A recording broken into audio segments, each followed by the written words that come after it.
It was supposed to be the happiest day in someone else's life, not hers.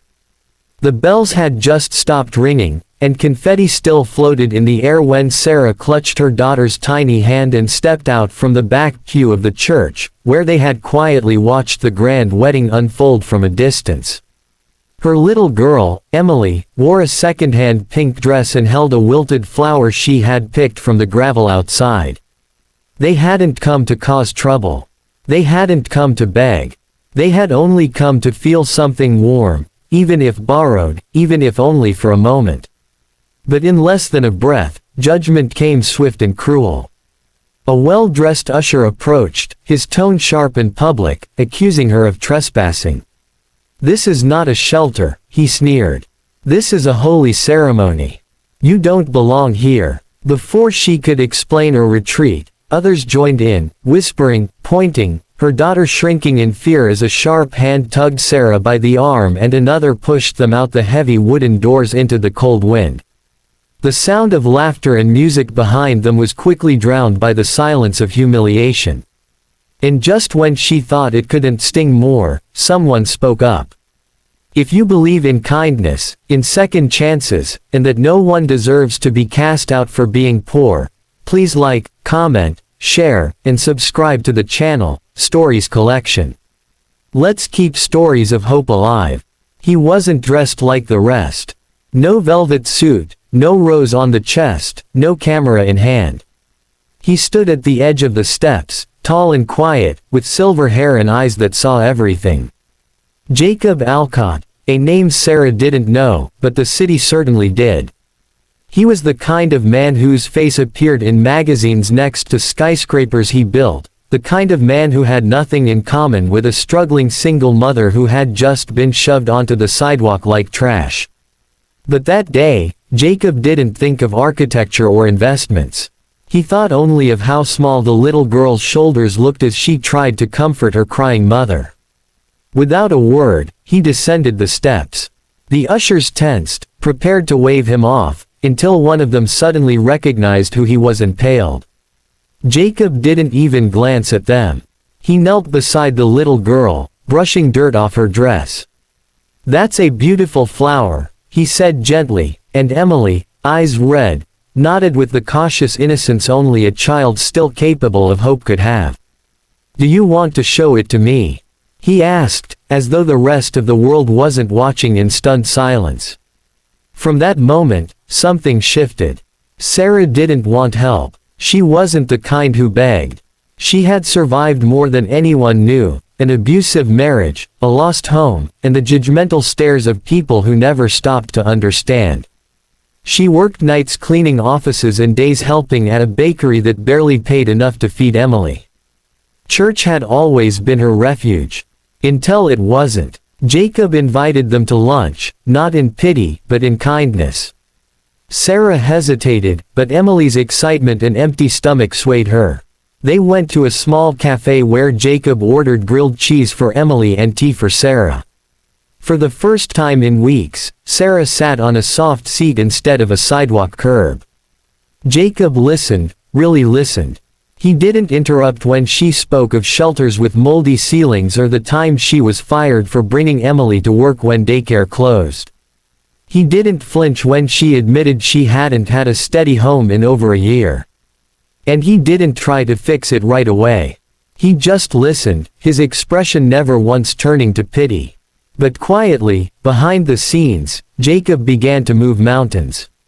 The next morning, Sarah received a call from a preschool, one with a waitlist that usually lasted months. They suddenly had a spot for Emily, fully funded by an anonymous sponsor. The day after that, her bakery manager asked her to stop by. A local investor had bought shares and insisted on increasing staff wages.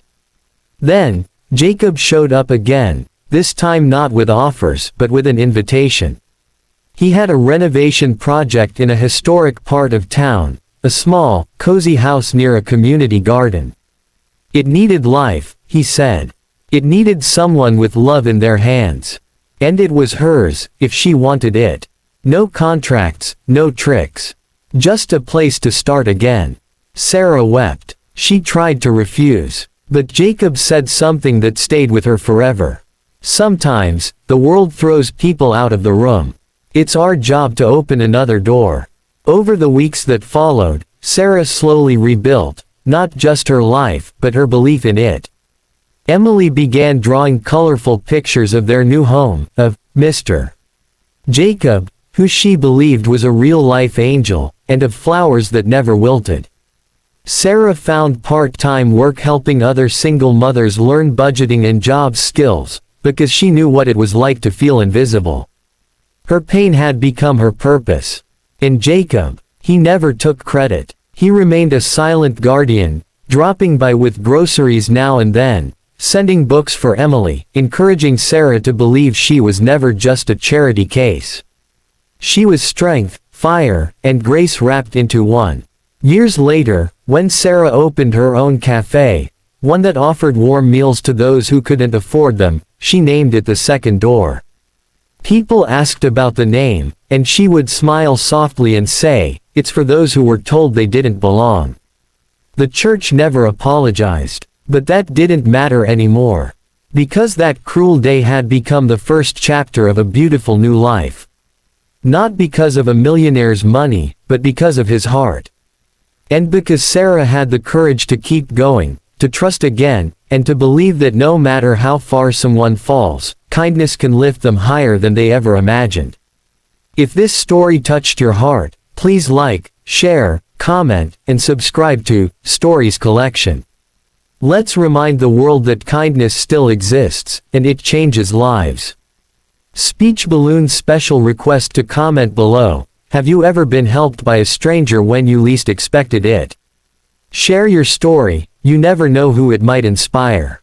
Of course, let's continue the story, deepening the emotional journey and exploring how Sarah's and Emily's lives evolve further, with cinematic beauty and raw, heartwarming moments.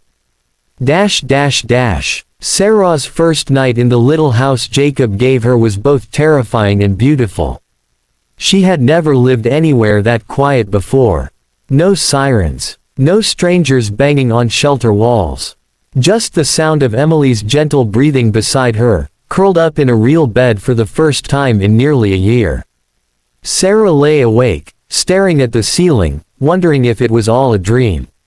Her hands trembled as they touched the smooth sheets, as if even the softness was something she had to earn. She cried quietly, not from sadness, but from the sudden, overwhelming feeling of safety. Emily, in her innocent way, made the space feel like home instantly. She taped her drawings on the refrigerator, arranged her books under the window, and left her stuffed bunny on the kitchen counter, so he wouldn't be lonely. She began humming in the mornings again, something she hadn't done since Sarah could remember. The weight that had pressed on the little girl's shoulders was lifting, and her spark returned, day by day. Jacob never imposed. He didn't drop in with flashy gifts or boast about his generosity. He simply called once a week, checking in, asking how school was for Emily or whether Sarah had remembered to rest. His kindness was never performative. It was gentle, consistent, and sincere. And that made all the difference. One cold December evening, Sarah received an invitation, hand-delivered in a cream-colored envelope with her name beautifully written. It was for the city's annual charity gala. She nearly threw it away, assuming it had been sent in error. But just before she did, she noticed a note inside. "It would mean a lot to me if you came. Bring Emily." Jacob. The night of the gala, Sarah dressed carefully. She wore a simple navy blue dress from a thrift shop and tied Emily's hair with a ribbon they had found in a box of donations. When they arrived, they were met with stares, not cold this time, but curious, respectful, even admiring. Jacob greeted them at the entrance, offering his arm like she was royalty. And for the first time in her life, Sarah walked into a room full of wealthy, powerful people and didn't feel like an outsider. She felt seen. She felt worthy. During the event, Jacob took the stage to speak. His speech began as expected, about charity, rebuilding communities, helping the homeless. But then, He paused, and his voice softened.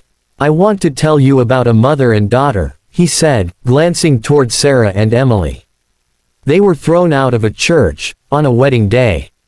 No one asked their story. No one offered them warmth.